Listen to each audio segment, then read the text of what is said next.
and we're going to get it stopped. It's a senseless war that would have never happened if I was president, and it shouldn't be allowed to go on. I want to see him make a deal so that we stop Russian soldiers and Ukrainian soldiers and other people from being killed.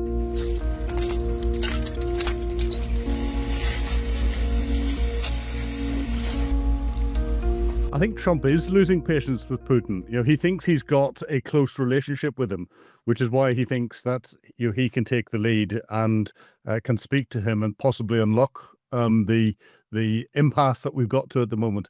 And he might be able to do that. He's got that sort of ability to convey things, but of course it's going to be through interpreters. So it's always difficult to get across exactly what you mean when you're using interpreters, because I think Putin's interpreter will whisper into his ear what Putin wants to hear. I don't think Russia's serious about peace at all. Vladimir Putin is on a total war footing. He thinks, because he's been misbriefed, that he can still win with a tactical victory and overthrow the Ukrainians. He will do anything he can to try and stall there being some form of peace agreement and ceasefire on the table, but he will do it in a way that he will try and seem as if he's being cooperative to Donald Trump, and therefore will agree to certain things and then just quietly ignore them. Trump will at some stage get very annoyed with Vladimir Putin. The only time Putin will get serious about wanting to get some form of negotiated settlement, I don't think it'll ever lead to true peace, but it'll be when the Russian economy collapses. And what Trump's tariffs are doing around the world at the moment, Brent crude prices just dropped below $64 a barrel, which means that the Russians can only sell their oil at, I think, about $49 or $48 a barrel.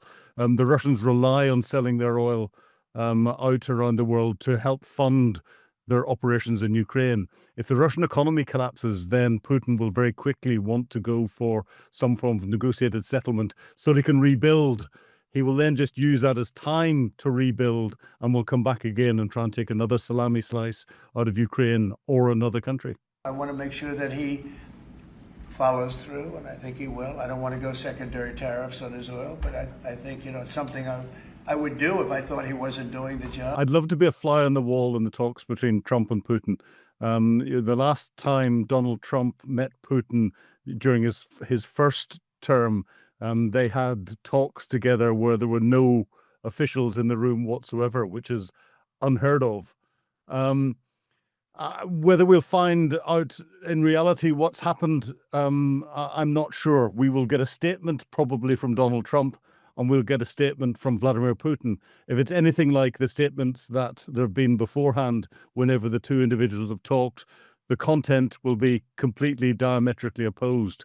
So we wait with bated breath for those statements to come out, hopefully not long after the calls, and then try and work out, reading in between the lines of what each side has said, the reality of what's going on. I think Trump's going to have difficulty in falling into the trap of endless negotiations if Putin stays in control. I think at some stage Donald Trump is going to get angry, and that anger will either turn into him wanting to do something to hurt Vladimir Putin. If he blames Putin, he might turn on Zelensky and blame the Ukrainians. He might withdraw from the whole thing completely and just say, enough's enough, I'm not dealing with this anymore. But he is likely to get bored. He's focusing elsewhere. His focus is Southeast Asia. It's China. And he will be watching very closely the fallout from his trade sanctions and how that's impacting the world. And his second focus, from a military perspective, is the Middle East. The war in Europe between Russia and Ukraine is very much, a third level priority for him. But whether there'll be peace or not negotiated by him, he set himself the goal of 100 days. I don't think we're going to see it in 100 days. If negotiations fall through, then Trump will either withdraw completely and just leave it up to Europe to support Ukraine, or he will get angry at one side or the other, possibly at Vladimir Putin. And if he gets angry at Putin, that could be the best deal for Ukraine, because he might then open the Ukrainians to US military resources again, so that the Ukrainians can properly take the fight to the Russians. But of course, Trump knows that Vladimir Putin's weak spot is his economy.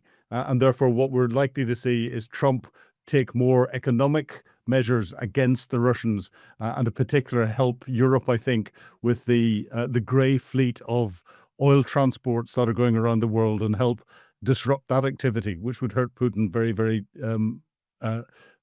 much indeed. I think the US is looking at all options, and escalation is one of them. We don't see Donald Trump or his team backing down at any stage. So their standard tactic is to escalate. And therefore, if I was Vladimir Putin, I would be nervous at the moment.